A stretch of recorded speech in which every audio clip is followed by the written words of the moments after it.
The Russian summer offensive in Ukraine is progressing as expected, with the Russians using relentless pressure to wear down Ukrainian forces. NATO leaders pledged support for Ukraine, but did not offer membership or a timeline. The upcoming U.S. presidential election could shift the U.S.'s support from openly supporting the war to advocating for a negotiated settlement. Ukraine's President Volodymyr Zelensky is considering peace talks with Vladimir Putin, aiming to consolidate their gains and force Ukraine to take casualties or retreat.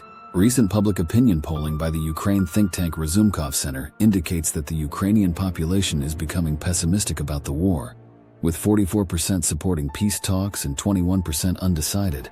However, 83% of the population opposes Ukraine retreating from the unoccupied Donetsk, Luhansk, Kherson, and Zaporizhia regions, suggesting that the Russian-occupied parts of these regions are open to negotiations.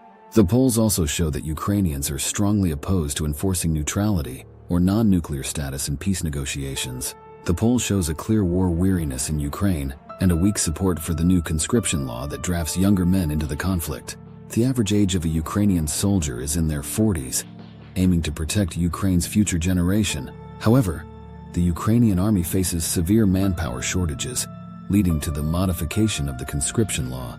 46% of Ukrainians believe refusing military service is not shameful, indicating a significant softness in support for the war. Russian reactions to the Ukraine trial balloon of peace talks have been less than magnanimous, with Kremlin spokesman Dmitry Peskov not committing to a peace summit. Former Russian President Dmitry Medvedev stated that ending Ukraine is a Russian goal, even if it takes 10 years and outlasting Western and Ukraine resolve. The polls in both Ukraine and the West seem to support the Russian strategy. The Ukrainian government must seek ways to incentivize Russia to participate in the peace talks, as there is no pressure on the Russians to end the war. The Chinese Foreign Ministry has invited Ukraine Foreign Minister Dmytro Kuleba to visit Beijing, but President Zelensky has concluded that Ukraine must pursue peace talks due to fear of eroding support for war, difficulty in replacing battlefield losses, and perceived loss of future Western aid.